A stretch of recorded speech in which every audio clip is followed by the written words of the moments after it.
A great way to speed up your workflow in InDesign is to use templates. And the best way to store templates is through libraries. And it's really easy to create a library. Just go to File, New, and select Library. Now, label it anything you want. You could do it, let's say, vertical or horizontal for the type of album or for a specific size of album. And in this case, we'll go 12 by 8.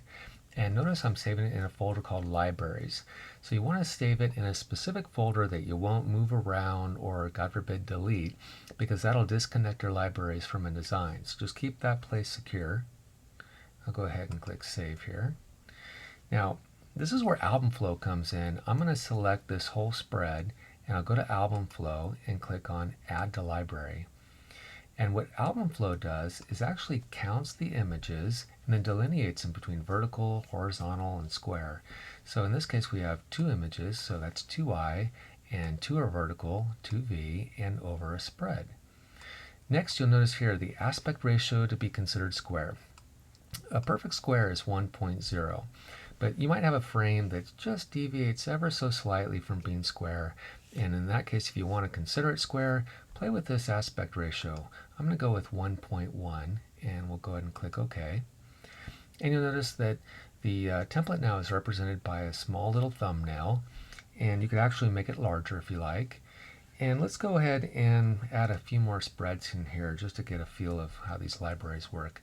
So I'm going to go ahead and select the left page, just those elements there, and I'll use a keyboard shortcut to add to library. So this one's just a little more complicated, 6 images, 4 horizontal, 2 vertical, and over a page. And we'll go ahead and click OK. And then if I want, I can just go ahead and select the whole spread and add that to our library. And I'm just using keyboard shortcuts. Let's go ahead and do the left side. Keyboard shortcut, enter, and keyboard shortcut, enter. So you can see, for you InDesigners, just go through your current albums and you can fill up a library in no time at all. So that gives us a little something to work with here. So I've got 6 templates in my library, and you can also resize it. You might find it more convenient just to look at it as a list. I often do this. I'll have so many images, so many vertical, horizontal. I just go right on down and see what I want. And the coolest thing about this is that all these templates are from you in your style. And you could even have 1,000 of these, and they hardly use any space at all. What I have here right now is just half of a megabyte, and most of that just goes to establishing the library. So as I add little elements, it's hardly nothing at all. Now let's go ahead and apply this. I'll go ahead and just bring that out and create a whole new library, or excuse me, a whole new album here. And I don't always like to look at that safety edge, so I'll just take that out. So let's go ahead and look at some images. I'm using Photo Mechanic today, and I think I might use these 2 vertical here with some little detailed shots around. So I've got 2 verticals and 4 horizontals. So let's go ahead and look at the library here. So a total of 6 images, and I only have one choice. How about that? And let's go ahead and take a look at that. It's highlighted right here. If I wanted to, I could actually search for a particular number of images, so many horizontal.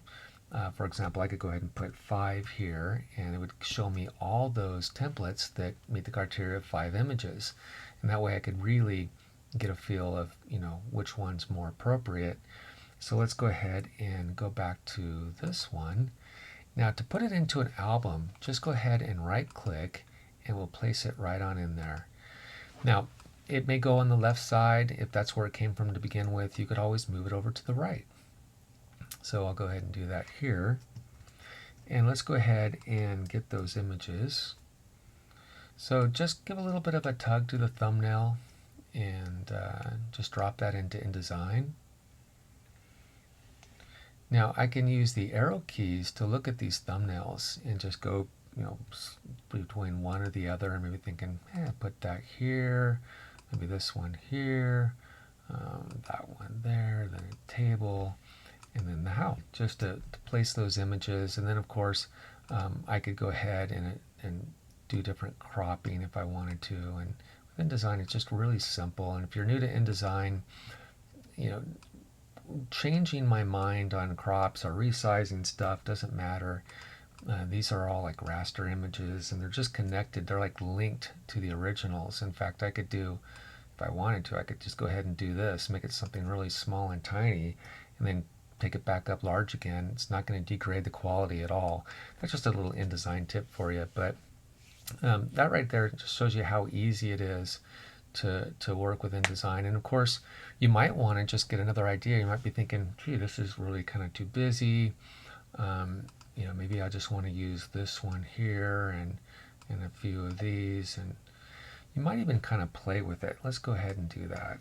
Let's go ahead and delete this here and this here. And watch this. I'm going to go ahead and take this images, and you notice these smart guides kind of kicked in here, the green.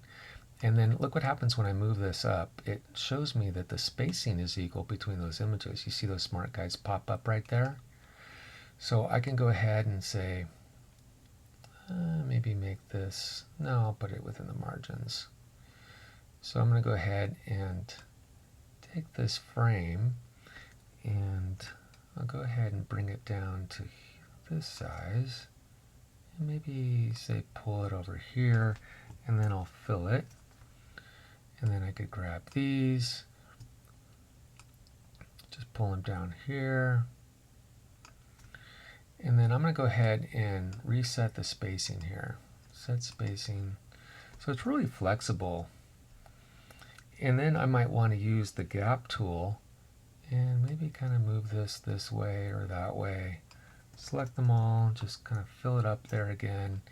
And I could even do some fine tuning. Maybe this one needs to be rotated a little bit. But you can see, wow, look at that. I've got another template. So Command-All, keyboard shortcut, send that right into your library. And there you have it, right there. So that's a few tips about InDesign and how it works. I think you'll really enjoy using libraries for your templates. In no time at all, you'll have 1,000 or 2,000 of these. And it'll just I guess take the speed to a new level. You can also use it just to kind of jog your mind and give you some inspiration. So if you have any questions, let me know.